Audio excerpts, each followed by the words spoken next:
ನೀವು ಗ್ಯಾರಂಟಿ ಏನು ಟೀಕೆ ಮಾಡ್ತಿರಲ್ಲ ಅಧ್ಯಕ್ಷರೇ, ಈ ಗ್ಯಾರಂಟಿಗೆ ಹೆಣ್ಮಕ್ಳಿಗೆ 2,000 ಪ್ರತಿ ತಿಂಗಳ ಹೋಗುತ್ತೆ. ಯಾವುದೋ ಒಂದು ತಿಂಗಳ ಹೋಗಿಲ್ಲ ಅಂತ ಕೂಡ ಜಗಳ ಮಾಡ್ತೀರಿ. ಬಂದೇ 100% ಕೊಡ್ತಾರೆ. ಯಾಕಂದರೆ GST ಪ್ರಾಬ್ಲಮ್.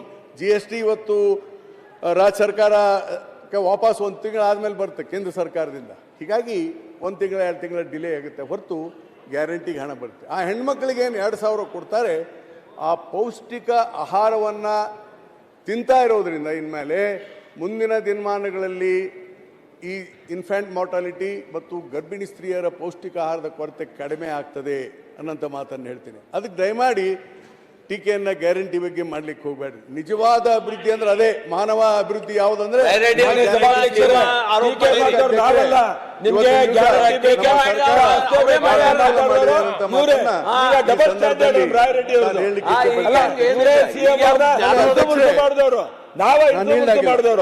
ನೋಡಿ ಅಧ್ಯಕ್ಷರೇ, ಈ ನಾರ್ತ್ ಕರ್ನಾಟಕದಲ್ಲಿ ಸ್ವಲ್ಪ ರೀ ನೋಡಿ ಅಧ್ಯಕ್ಷರೇ, ನಾರ್ತ್ ಕರ್ನಾಟಕದಲ್ಲಿ ಒಟ್ಟು ಪ್ರೈಮರಿ ಹೆಲ್ತ್ ಸೆಂಟರ್ ಒಟ್ಟು ನಮ್ಮ ರಾಜ್ಯದಲ್ಲಿ 2,160 ಪ್ರೈಮರಿ ಹೆಲ್ತ್ ಸೆಂಟರ್ 2160. ಆದರೆ ನಾರ್ತ್ ಕರ್ನಾಟಕದಲ್ಲಿ 790 ಇದೆ, ಸೌತ್ ಕರ್ನಾಟಕದಲ್ಲಿ 1370 ಇದೆ. ನೋಡಿ the difference between A south and A north. Entire north Karnataka we have 790, south PHC 1370. ಇದಕ್ಕೆ ಕಾರಣ ಹಿಂದೆ ಆರೋಗ್ಯ ಮಂತ್ರಿಗಳು ಇದ್ದಾಗ ಯಾರ್ಯಾರು 7-8 ಕಿಲೋಮೀಟರ್ಗೆ ಹಾಸನ, ಮೈಸೂರು, ಮಂಡ್ಯ 7 ಕಿಲೋಮೀಟರ್ಗೆ ಹೊಂದಿದೆ ಉತ್ತರ ಕರ್ನಾಟಕದಲ್ಲಿ. ಈಗ ಅದನ್ನು ರಿವೈಸ್ ಮಾಡಿ ಗೌರ್ಮೆಂಟ್ ಆಫ್ ಇಂಡಿಯಾದವರು ಒಂದು ಹೊಸ ಸೂಚನೆ ಕೊಟ್ಟಿದ್ದಾರೆ, ಇವೆಲ್ಲ ಸರಿ ಮಾಡಿ ಅಂತ ಹೇಳಿ. ಅದಕ್ಕೆ ಸಮಾನತೆ ದೃಷ್ಟಿಯಿಂದ ನಾವು PHCಗಳನ್ನು ಮಾಡುವಂಥ ಕೆಲಸ ನಮ್ಮ ಹೆಲ್ತ್ ಮಿನಿಸ್ಟ್ರು ಪ್ರಾರಂಭ ಮಾಡಿದ್ದಾರೆ. ಹಿಂದೆ ಅಶೋಕ್, ನೀವು ಹೆಲ್ತ್ ಮಿನಿಸ್ಟರ್ ಆಗಿದ್ರಿ, ನನಗೆ 3 PHC ಕೊಟ್ಟಿದ್ದೀರಿ. ನಾನು ನಿಮ್ಮನ್ನು ಅಭಿನಂದಿಸ್ತೇನೆ. ಯಲಬುರ್ಗಕ್ಕೆ 3 ಕೊಟ್ಟರೆ ಅವಾಗ ನನ್ನ ರಿಕ್ವೆಸ್ಟಿಗೆ ಫಸ್ಟ್ ಟೈಮ್ ಕಾಣುತ್ತೆ ಹೆಲ್ತ್ ಮಿನಿಸ್ಟರ್. ನೋಡಿ ನಿಮಗೆ ಥ್ಯಾಂಕ್ಸ್ ಹೇಳ್ತಾ ಇದ್ದೀವಿ. ಅದಕ್ಕೆ ಅದೇ ಥರ ನಮ್ಮವರು ಅರೆ ಕೊಟ್ಟಿದ್ದಾರೆ ಹೇಳ್ತೀವಪ್ಪ, ನಿನ್ಗೇನು ಸಂಕಟ. ಹೀಗಾಗಿ ಅಧ್ಯಕ್ಷರೇ, ಇವತ್ತು ಸೌತ್ ಅಂಡ್ ನಾರ್ತ್ ನಾವಿದ್ದಾಗೆಲ್ಲ ಕಾಂಗ್ರೆಸ್ನವರು ಸ್ನೇಹಿತರು ಇರ್ತಾರೆ, ಎಲ್ಲ ಸಹಾಯ ಮಾಡ್ತೀರಿ. ನೀವು ಅದಕ್ಕೆ ಮಾಡ್ತಾ ಇದೀವಪ್ಪ ಅಧ್ಯಕ್ಷರೇ. ಏನು ಇಲ್ಲ ಅಧ್ಯಕ್ಷರೇ, ಇವತ್ತು ಒಂದು ಹೊಸ ನಿಯಮಾವಳಿಯನ್ನು ಮಾಡಿ ಇವತ್ತು ಆರೋಗ್ಯ ಇಲಾಖೆಯಲ್ಲಿ ಒಳ್ಳೆಯ ಕೆಲಸವನ್ನು ನಮ್ಮ ಸರ್ಕಾರ ಮುಂದಿನ ದಿನಮಾನಗಳಲ್ಲಿ ಮಾಡ್ತದೆ ಅನ್ನೋಂಥ ಮಾತನ್ನು ಹೇಳಲಿಕ್ಕೆ ಇಚ್ಛೆಪಡ್ತೇನೆ ಅಧ್ಯಕ್ಷರು. ಈಗಾಗಲೇ ನಾನು ಹೇಳ್ತಾ ಇದ್ದೆ, ಹಿಂದುಳಿಕೆಗೆ ಕಾರಣ ನಮ್ಮ ಇನ್ಕಮ್ ಬಹಳ ಮುಖ್ಯ. ಉತ್ತರ ಕರ್ನಾಟಕದಲ್ಲಿ ತಲಾ ಆದಾಯ ಪ್ರಮಾಣ ಬಹಳ ಕಡಿಮೆ ಇದೆ ಸೌತನ್ನು ಕಂಪೇರ್ ಮಾಡಿದರೆ. ಸ್ವಲ್ಪ ಶ್ರೀಮಂತರೆಲ್ಲ ಜಾಸ್ತಿ ಹಳೆ ಮೈಸೂರಿನಾಗೆ ಭಾಗದಾಗ ಇದ್ದಾರೆ. ಅದರಲ್ಲಿ ಎಸ್ಪೆಷಲಿ ಬೆಂಗಳೂರು ಗ್ರಾಮಾಂತರ ಜಿಲ್ಲೆಯಲ್ಲಿ ಭಾಳ ದೊಡ್ಡ ಶ್ರೀಮಂತರಿದ್ದಾರೆ.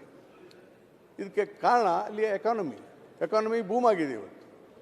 ಅದೇ ಥರ Mangaluru, Mysuru, Udupi have A very good economy.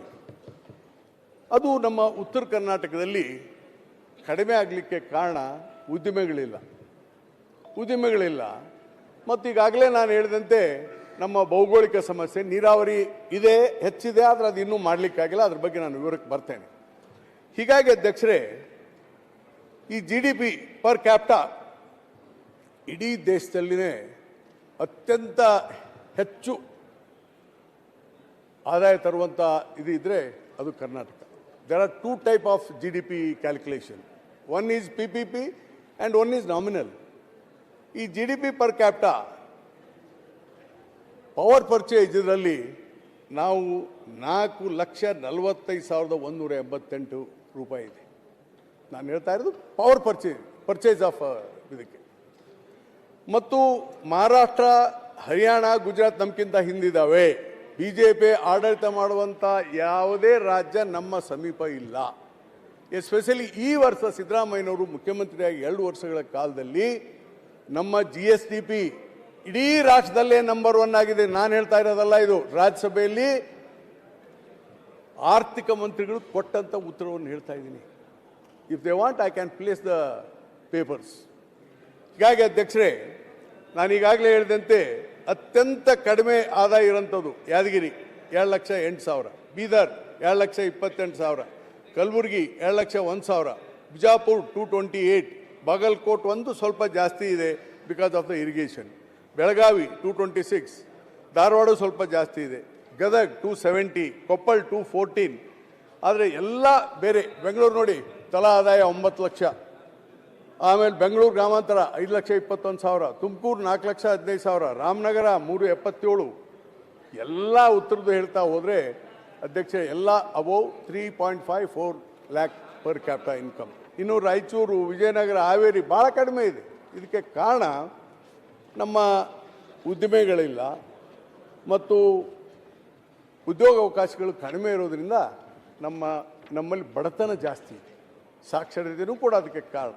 ಅದಕ್ಕಾಗಿ ಹಿನ್ನೆಲೆಯಲ್ಲಿ ನಾವು ಉದ್ಯಮಗಳನ್ನು ವಿಶೇಷವಾಗಿ ಉತ್ತರ ಕರ್ನಾಟಕದಲ್ಲಿ ಪ್ರಾರಂಭಿಸಬೇಕಾಗಿದೆ. ಅದಕ್ಕೊಂದು ಸ್ಪೆಷಲ್ ಡ್ರೈವ್ ಮುಂದಿನ ದಿನಮಾನಗಳಲ್ಲಿ ನಮ್ಮ ಮುಖ್ಯಮಂತ್ರಿಗಳು ಮಾಡ್ತಾರೆ ಅಂತ ಹೇಳಿ ನಾನು ಆಶಿಸ್ತೇನೆ.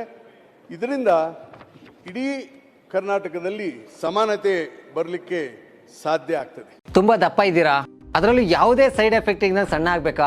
ಎಷ್ಟೋ ಜನ ಹೇಳ್ತಾ ಇದ್ರಿ, ಸರ್ ನಾನು ಜಿಮ್ಗೆ ಹೋಗ್ತಾ ಇದ್ದೀನಿ ಆದ್ರೂ ಸಣ್ಣ ಆಗ್ತಾ ಇಲ್ಲ ಸರ್, ವರ್ಕೌಟ್ ಮಾಡ್ತಾ ಇದ್ದೀನಿ ಆದ್ರೂ ಸಣ್ಣ ಆಗ್ತಾ ಇಲ್ಲ ಅಂತ ಹೇಳ್ತಾ ಇದ್ರಲ್ಲ. 100% ಯಾವ ಜಿಮ್ಗೂ ಹೋಗ್ದಂಗೆ ವರ್ಕೌಟು ಮಾಡ್ದಂಗೆ ನೀವು ಸಣ್ಣ ಆಗ್ಬೋದು.